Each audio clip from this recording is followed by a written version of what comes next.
네요. 감사합니다. 오늘 저희도 읽은 말씀은 시편 73편입니다. 시 73, 23절부터 28절입니다. 제가 읽겠습니다. 내가 항상 주와 함께하니 주께서 내 오른손을 붙드셨나이다. 주의 교훈으로 나를 인도하시고 후에는 영광으로 나를 영접하시리니 하늘에서는 주 외에 누가 내게 있으리요 땅에서는 주밖에 내가 사모할 리 없나이다. 내 육체와 마음은 쇠약하나 하나님은 내 마음의 반석이시요 영원한 분깃이라. 무릇 주를 멀리하는 자는 망하리니 음녀같이 주를 떠난 자를 주께서 다 멸하셨나이다. 하나님께서 가까이함이 내게 복이라. 내가 주 여호와를 나의 피난처로 삼아 주의 모든 행적을 전파하리이다. 아멘. 오늘 저희들은 시 73편을 읽습니다. 시의 형태로 되어 있지만 내용은 신앙 이야기, 신앙 간증입니다. 오늘의 본문을 읽고 묵상하면 이 성경 속에서 어른 한 분이 이렇게 둥실 떠올라요. 인생, 파란만장한 인생 다 겪고요. 신앙의 깊은 모습을 보이신 분입니다. 그분이 우리를 마주하고 이렇게 얘기합니다. 내가 항상 주님과 함께 살겠노라고 결심하고 사니까 주님이 내 오른손을 꼭 잡고 나를 인도하는 것 같다. 지금은 주님께서 나를 교훈으로 인도하시고 나중에는 영광으로 나를 영접하실 것이다. 이렇게 생각해 보면 지금도 내 마음속에는 하나님밖에 사모할 분이 없고 나중에 하늘나라에 가서도 하나님 외에 찾을 분이 없도다. 그러면서 뭐라고 하냐면 내 몸과 마음은 점점 쇠잔해져. 점점 나이가 연세가 드시니까 그러죠. 점점 이렇게 날 쇠잔하지만 내 영혼 속에서는 하나님께서 항상 있구나. 그 하나님과 더불어 사는 것이 얼마나 큰 축복이냐. 아멘 할렐루야 라고 그렇게 노래를 합니다. 이분의 노래를 들으면서 이분이 이렇게 노래를 하면서요 자신이 지나온 이야기를 말해줍니다. 그것이 이 앞부분에 이렇게 나와요. 이분이 한때 신앙의 갈등을 겪은 적이 있는가 봅니다. 그래서 1절, 2절에 이렇게 얘기하고 있습니다. 내가 너무나 괴로운 적이 있었다. 그래서 신앙생활하다가 미끄러져서 넘어질 뻔했다. 이렇게 신앙생활하느니 차라리 하나님을 떠나는 게, 성전을 떠나는 게 낫지 않을까라는 생각을 한 적도 있다라고 그렇게 1절, 2절에 말합니다. 그러면서요 3절부터 12절까지 왜 그렇게 갈등을 겪었는지를 얘기해요. 그 사람이 신앙의 갈등을 겪은 이유는 악인의 형통함 때문입니다. 악한 사람이 더 잘 사는 거야. 아니, 악한 사람이 나보다 못 살면 훨씬 신앙생활하기 좋을 텐데 그렇지 않은 일들이 벌어지니까 그것 때문에 굉장히 힘이 들었습니다. 악인들이 오만하고 교만해요. 악인들은 오만하고 악인들은 나쁜 행동을 막 합니다. 그 사람들이요 할 말 못할 말 다 하고 있습니다. 그런 것 때문에 너무나 자기가 마음이 힘들고요. 입술로는 하나님을 욕되게 하고요. 혀로는 사람들한테 교만하게 막 굽니다. 그런데도 불구하고 이 사람들이 잘 살아요. 이분들이 건강해요. 마음이 평안해요. 하는 일마다 잘 돼요. 그리고 심지어는 죽을 때도 보니까 편안하게 죽는 거야. 그러면 안 되잖아. 악한 사람인데, 악이니까 형통하면 안 되는데, 그렇게 형통하는 일이 벌어지니까 굉장히 힘들어 합니다. 그러면서 뭐라고 하냐면, 13절부터 16절에 보면, 그렇기 때문에 내가 아주 굉장히 어려웠다고 그렇게 얘기합니다. 본인도 인간인지라 비교가 될 수밖에 없는 거야. 저 사람이 안 되고 내가 잘 되면 좋을 텐데 그게 아니라 저 사람은 잘 되는데 악한 저 사람은 잘 되는데 내가 못 되는 게 너무너무 힘들어. 왜 나는 이렇게 힘이 드는가 라는 생각이 드니까 혹시 하나님께서 나를 징벌하시는 게 아닌가라는 그런 생각이 듭니다. 이렇게 신앙생활 할 바에는 차라리 성전에 가지 않고 하나님 믿지 않고 살아가는 게 더 좋지 않겠느냐라고 많이 고민을 합니다. 그래서 그렇게 실행에 옮기려고 했는데요. 옮기지 못해. 왜냐하면 자기하고 같이 신앙생활하는 사람들이 나 때문에 실망할까 봐. 그 사람들 때문에 내가 그 사람들에게 누를 끼칠까 봐 차마 그러지도 못하고 이러지도 못하는 저러지도 못하는 내용들이 이 앞부분에 나옵니다. 그러면서 그것 때문에 굉장히 고통스러워해요. 그러니까 딜레마에 빠진 거죠. 이러지도 못하고 저러지도 못하는 상황에 빠졌습니다. 우리가 시편 74편의 앞부절을 읽고요. 1절부터 13절까지 16절까지 읽고요. 이렇게 시인의 마음을 그 연세 드신 어르신의 마음을 옛날 이야기를 듣노라면 우리들 생각도 다 우리도 살다 보면 신앙생활할 때 그런 생각 들은 적 있잖아요. 저 사람은 교회 안 다녀. 나는 교회 다녀. 근데 저 사람이 모든 일이 잘 돼. 나는 잘 안 되는 거야. 저 사람이 하는 일의 결과는 확실히 눈에 띄어. 근데 내가 하는 일의 결과는 잘 눈에 띄지 않습니다. 그런 것들이 우리를 참 힘들게 합니다. 어떻게 생각하면 저 사람은 할 말 못할 말 다 하고 살아. 근데 나는 교회 다닌다는 이유로 할 말 못할 말 다 하지 못하는 거야. 예수 믿는 사람이 막말해서는 안 되잖아. 그러다 보니까 어떤 때는 내가 말하지 않았는데도 내가 말한 것처럼 그렇게 모함이 있을 때고 있습니다. 저 사람은 날마다 잘 되는 거야. 근데 예수 믿는 나는 날마다 못 되는 그런 면을 볼 때 참 신앙생활하기가 힘들어요. 그래서 이렇게까지 하면서 내가 교회 다닐 필요가 있을까? 예수 믿는다는 게 뭔가 하는 그런 회의가 듭니다. 어떻게 생각하면 내게 예수를 믿으면 축복받는다고 하는데 내가 뭐 꼭 축복받겠다고 교회 다니는 건 아니지만 그래도 축복받겠다 하는데 내가 이렇게 축복이 있으면 얼마나 좋겠습니까? 근데 내 생활은 그것과 거리가 멀어요. 아무리 교회 생활 열심히 해도 재정적으로 어려운 건 어려운 거야. 이상하게 자녀들에게 계속 생기지 않았으면 좋았을 일들이 생겨요. 회사에서도 일터에서도 잘 안 돼. 내가 펴는 스몰 비즈니스만 왜 이렇게 안 되는지 모르겠어요. 그러면 정말 힘들죠. 그것도 힘든데 교회에 와서 막 갈등을 겪는 거야. 차라리 교회 안 갔으면 그 일에 인볼브 안 됐으면 내가 이렇게 마음고생하지 않는데 괜히 교회 돼갖고 직분 맡아갖고 이게 힘든 일이 생기는 것도 우리들의 상황입니다. 그러면요 신앙생활하기 굉장히 어려워. 회의가 돼. 아니 이러면서부터 신앙생활 필요가 있을까 하는 게 솔직한 우리들의 마음입니다. 그러니까 시편 73편에서 이 어르신께서 젊은 시대에 겪었던 얘기를 쭉 하는 걸 보면 그 얘기가 내 얘기야. 그 마음이 내 마음이에요. 그걸 무슨 곡선으로 그리자면 이게 신앙 곡선이 날마다 올라가면 참 저 높은 곳을 향해서 올라가면 좋은데 그게 아니라 날마다 밑으로 내려가. 이게 날마다 밑으로 내려가는 신앙 곡선 이거 어떻게 붙잡습니까? 내가 하나님 앞에 정직하게 살고 싶어. 하나님 앞에 내가 순수하게 살고 싶어. 그렇게 신앙으로 결심했던 첫사랑, 내가 처음 예수 믿었을 때 그 첫사랑, 그것을 어떻게 회복할 수 있겠습니까? 우리 시편 기자는 성서에서 그 갈등을 극복해 놓으라고 우리에게 알려줍니다. 16절과 17절에 이렇게 나옵니다. 앞에 있습니다. 다 같이 읽겠습니다. 시작. 내가 어쩌면 이를 알까 하여 생각한즉 그것이 내게 심한 고통이 되었더니 하나님의 성소에 들어갈 때에야 그들의 종말을 내가 깨달았나이다 그랬습니다. 여기 보니까 하나님의 성소라는 그런 단어가 나옵니다. 성소예요. 제일 처음에는 장막, 성막, 성소, 성전, 오늘날의 교회터, 오늘날 예배당으로 이렇게 발전합니다. 하나님이 임재하시는 곳이에요. 하나님은 어디든지 계시지요. 우리가 예수 믿을 때 하나님은 성령의 모습으로 내 마음속에 오시지요. 그렇지만 그 하나님이 특별히 임재하시는 곳 성소입니다. 그곳에 임재하셔서요 예배자들을 우리들을 만나주시고 우리의 예배를 받으십니다. 그리고 우리들에게 은혜를 내려주시는 곳입니다. 그 성소, 하나님의 성소에 들어갔다라고 표현되어 있네요. 이분이 하나님의 성소에 들어갈 때하고 나올 때 달라집니다. 하나님 성소에 들어갈 때는 어떻게 되냐면 심한 고통이 있었대요. 뭐 때문에 심한 고통이 있었냐면 많이 생각이 많아가지고 고통이 심한 거야. 그 생각의 주제는 뭐냐면 악한 사람이 형통한 거야. 저 사람 악한데 우리 세계면 교회 안 다니는데 예수 믿지 않는데 나보다 훨씬 더 잘 살고 잘 형통하니 이게 너무 갈등이 되는 거예요. 그것 때문에 막 생각하다가 그것 때문에 너무 힘들어가지고 고통스러운 거야. 성소에 들어가는데 그런 마음으로 성소에 들어갔다고 합니다. 근데 이분이 성소에 들고 나올 때는 달라졌어요. 성소에 나올 때는요 뭔가 생각이 정돈이 됐습니다. 그리고 마음이 평안해집니다. 그리고 삶의 희망을 갖습니다.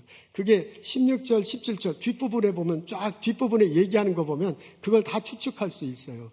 이게 16절 17절이 이게 터닝 포인트거든요. 이 사람이 어떻게 터닝 포인트냐면 성소에 들어갔을 때 터닝 포인트가 됐어요. 성소에 들어갔을 때 깨달았다 그래요. 깨닫는 게 있었대요. 이분이 갈등을 가지고 굉장히 생각하면서 고통 속에 있는데요. 성소에 들어갔을 때 하나님이 이분을 만나 주셨어요. 그리고 하나님이 이분을 깨닫게 해주셨습니다. 그것 때문에 이분이 생각이 바뀌었다고 말하고 있습니다. 이분이 뭘 깨달았는지는 뒷부분에 이 사람이 말하고 행동하는 것을 보면 알 수 있습니다.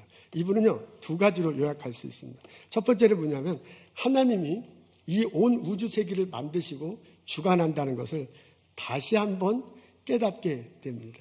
하나님께서 이 온 우주 세계를 창조하셨다. 우리가 살아가는 이 세상 하나님께서 만든 것이다. 그리고 우리가 믿는 하나님 나라, 언제가 우리가 갖게 될 영원한 나라, 그것도 또한 하나님께서 만드셨다. 우리가 이 땅에서 살고요, 먹고 자고 누리고 하는 이런 삶만 있는 것이 아니라 나중에 예수님 오시고 난 다음에 들어가게 될 영원한 하나님 나라도 있다는 것, 하나님께서 그것도 만드시고 주관하신다는 것을 다시 한번 깨닫습니다. 두 번째, 하나님께서 우리 인간을 만드시고 주관하신다는 것을 다시 한번 깨닫습니다. 하나님께서 이 세상을 만드시고 난 다음에 모든 인간을 창조하셨어요. 의인도 악인도 창조하셨습니다.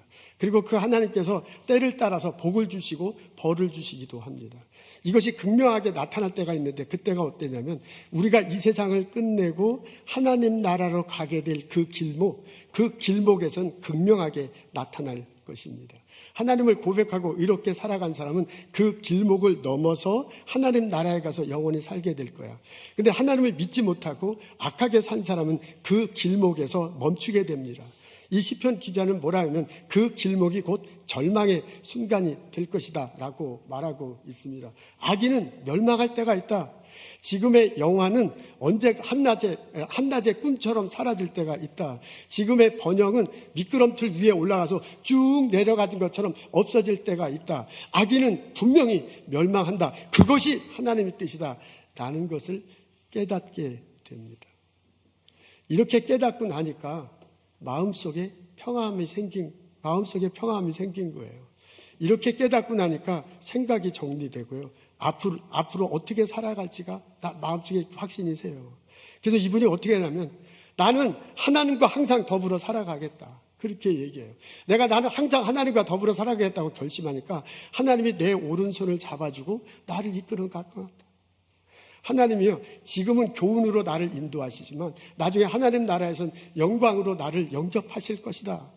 그래서 이 땅에 살아가면서도 사모할 분은 하나님밖에 없어. 그리고 하나님 나라에서도 찾을 분이 하나님밖에 없어.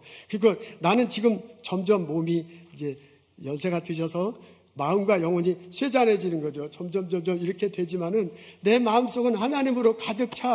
이렇게 하나님과 더불어 사는 것이, 이렇게 하나님 은혜 가운데 사는 것이 얼마나 기쁜 일이냐라고 시편 기자가 오늘 본문 속에서 나오신 어르신이 우리들에게 말씀하십니다.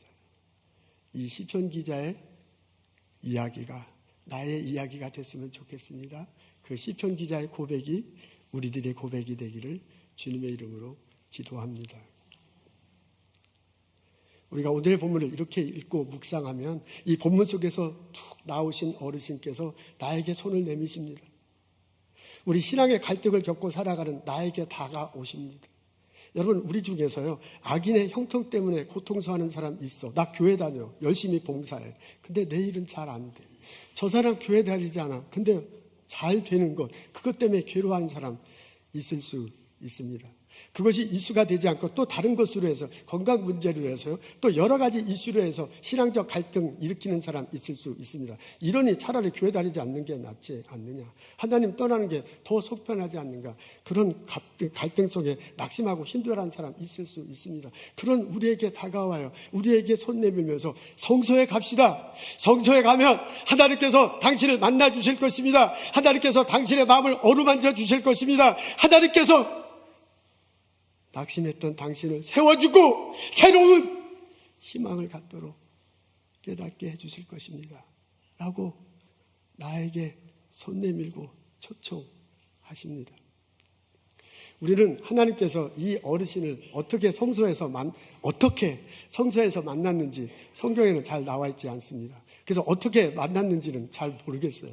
그러나 성경 전체에 하나님을 만나는 사람들을 보면은 이분도 어떻게 만났을 거라고 쉽게 추측할 수 있습니다.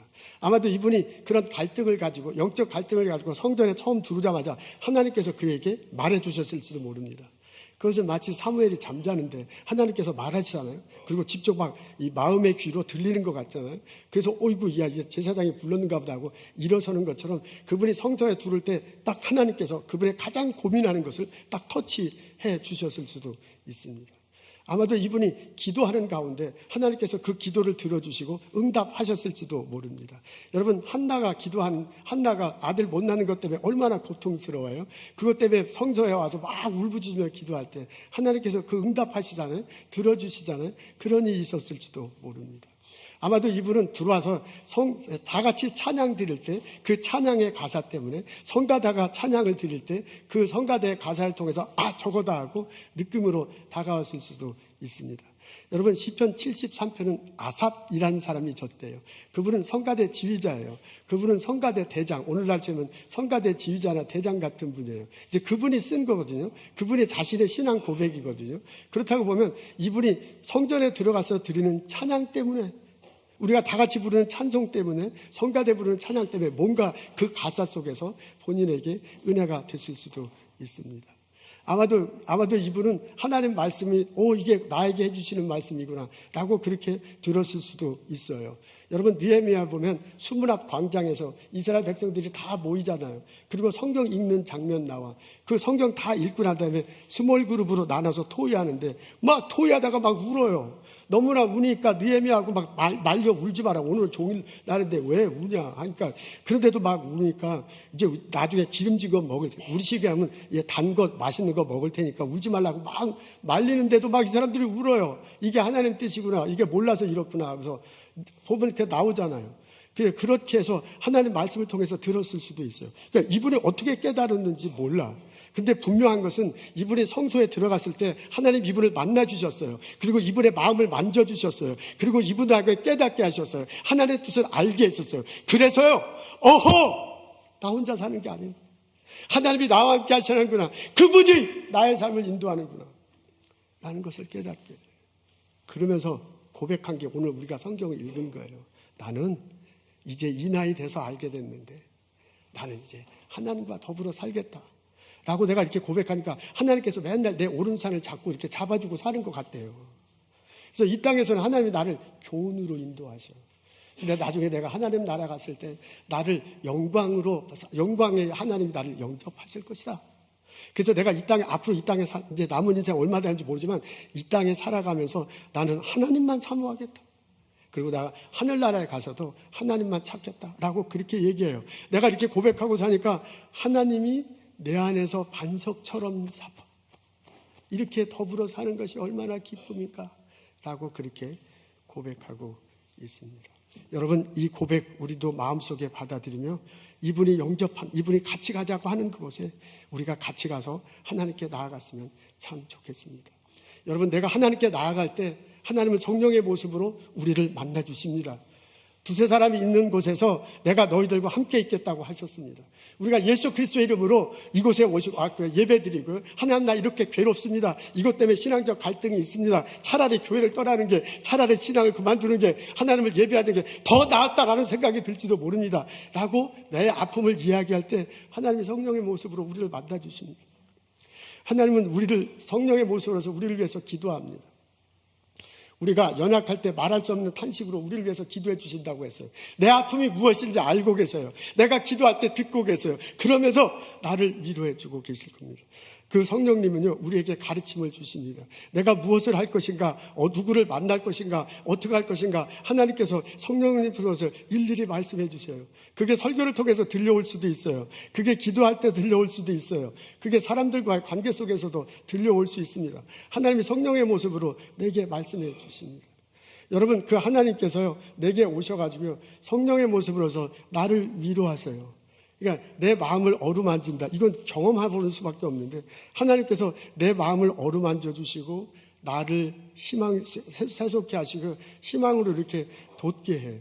그거는 하나님께서 여러 가지 통로를 통해서 합니다.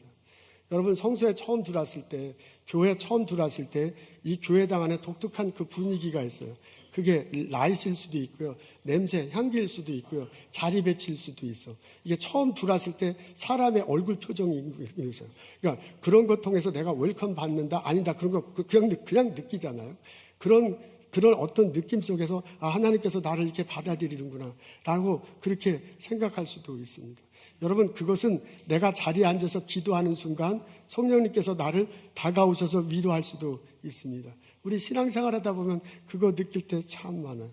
저는 새벽 기도할 때 특히 굉장히 이렇게 막 이슈가 있어서 막 기도하고 할 때는 하나님께서 내오셔서 저를 이렇게 툭툭 이렇게 친다는 그건 느낌이야. 어떤 영적 느낌이라 어떻게 더 이상 말하기가 어려운데 그런 느낌 같은 것들이 있어요. 오셔서 나의 어깨를 툭툭 치면서 괜찮다, 잘 될 것이다. 이렇게 말씀하시는 것을 느낄 수 있습니다. 그건 하나님께서 그런 식을 통해서 우리들에게 위로를 해주십니다. 하나님은 찬양을 통해서도 우리를 위로해 주십니다. 반주자가 처음 반주를 딱 눌렀을 때 그 울림 있죠. 그 영성 같은 것들을 통해서 내 영혼을 터치할 수도 있습니다. 놀랍게도 하나님은 딱 반주 하나에 눈물이 확 쏟아지는 경우도 있잖아요. 찬송가 소리를 들을 때 내 마음속에서 울컥해지고 어떻게 할지 모르는 그런 때도 있잖아요. 하나님께서 그것을 통해서 내게 이렇게 말씀해 주시는 거거든요. 놀랍습니다. 하나님은 어떤 때는 권사님이 와서 내 손을 잡는데 그 권사님 맨날 올 때 내 손 잡아 그리고 일주일 동안 잘 지냈냐고 그러는데요. 맨날 그 권사님은 나한테 그래. 근데 그날만큼은 그 권사님이 내 손을 잡고 일주일 동안 잘했냐고 할 때 마음이 웅크러지는 거죠. 하나님께서 그 권사님을 통해서 내게 말씀해 주시는 거거든요. 나의 마음을 잡아주는 거거든요. 나를 위로해 주는 거거든요. 성령님께서는 그렇게 하세요. 하나님 살아계셔요. 하나님 성령의 모습으로 우리와 함께 하셔서 우리에게 말씀해 주세요. 우리에게 기도해 주세요. 우리를 인도해 주세요. 우리를 위로해 주세요. 내가 신앙에 갈등이 있을 때 악한 사람이 더 잘되고 의롭게 사는 내가 더 안 되는 것 때문에 고통스러워할 때 아니면 또 다른 이슈로 내가 과연 신앙을 갖는 것이 하나님을 예배하는 것이 옳은가 하고서 고통스러워할 때 우리가 할 것은 성소에 가는 것입니다. 성소에 하나님 나 고통스럽습니다. 하나님 나 힘듭니다. 차라리 그만두고 싶습니다. 라는 마음으로 성소에 갈 때 하나님께서 성령의 모습으로 우리를 만나주시고 하나님께서 우리 마음을 어루만져 주시고 하나님께서 우리를 깨우쳐 주세요. 하나님께서 우리를 일으켜 세워주세요. 하나님께서 우리로 하여금 어디로 가야 할지 인도하세요. 시편 73편의 그 시인의 마음이 경험이 내 경험이 되는 거예요. 그 은혜를 경험하며 신앙생활하는 나와 여러분 되시기를 주님의 이름으로 축원합니다. 시인이 시편 73, 16절, 17절 이후에는 완전히 바뀝니다. 여러분 아까 읽은 16절, 17절 앞부분에서 시인의 관심은 악인이었어요. 저 사람이 나보다 잘 되는 게 너무너무 힘든 거야. 그것 때문에 자기가 그냥 너무너무 고통스러워. 그게 신앙생활의 전부였어요. 제가 잘 되면 안 되는데 잘 되고 왜 나는 안 되는가. 그런데요, 나중에 성소에 와서 하나님부터 깨닫고 난 다음에 시선이 바뀌었어요. 시선이 다른 사람이 아니야. 시선이 나 자신이에요. 내 자신의 심령이 어떤가를 들여다보기 시작해. 그래서 하나님을 안에서 나 자신을 들여다보니까 내가 이렇게 낙심하고 방황하는 이유가 저 사람 때문이 아니야. 낙심하고 방황하는 이유가 나한테 있었어요. 내가 하나님을 바라보지 않고 저 사람을 자꾸 바라보는 거야.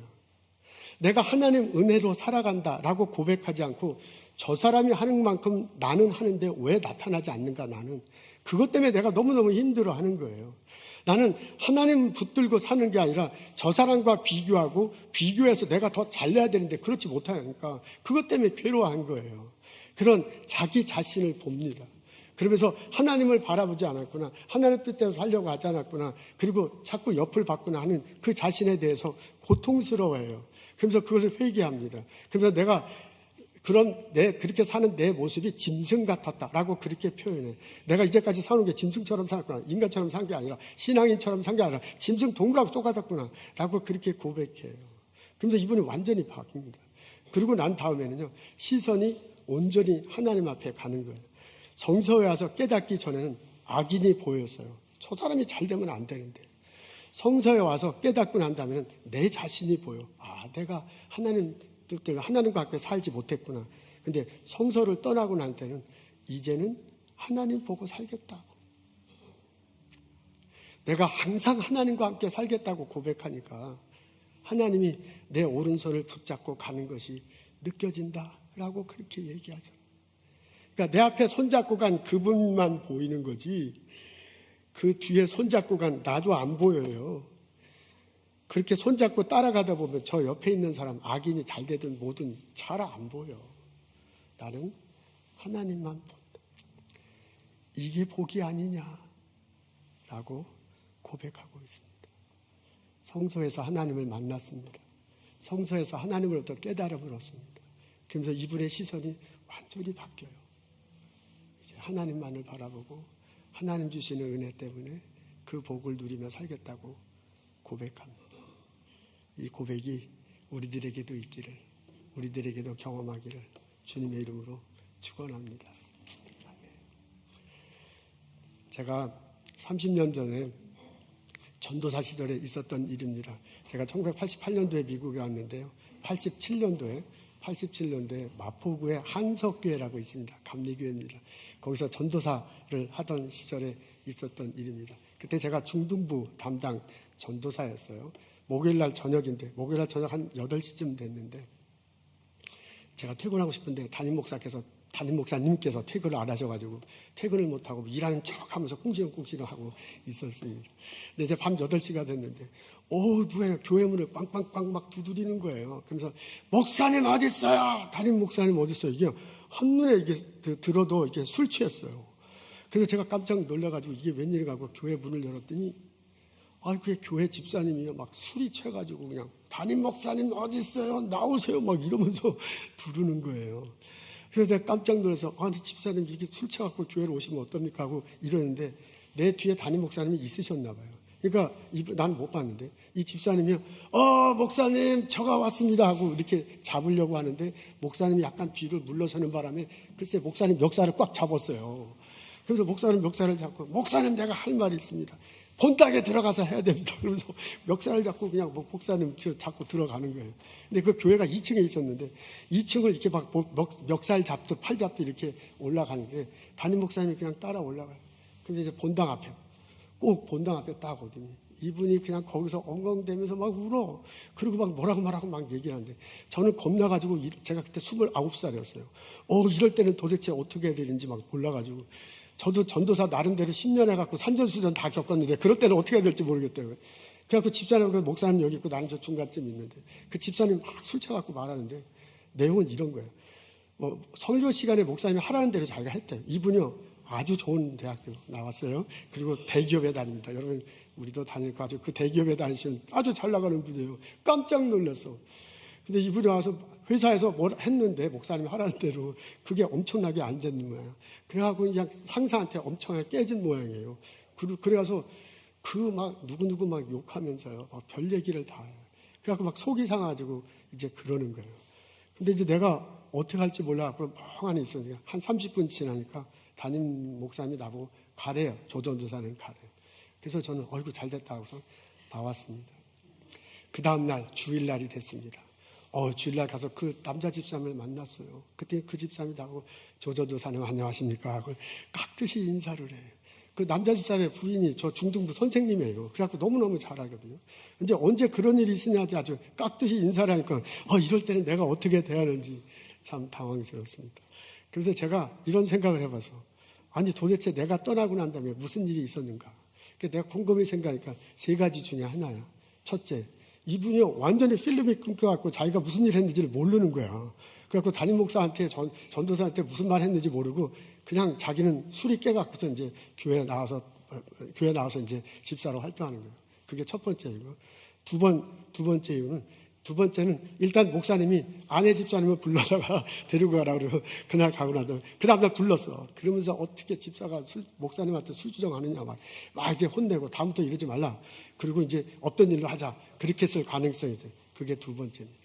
세 번째, 목사님이요 술 주정을 다 들었어. 그리고 새벽에 함께 기도했어. 그리고 헤어졌다. 그게 세 번째야. 이 3가지 중에 어떤 것이겠습니까? 몰라요. 뭐라 그랬어?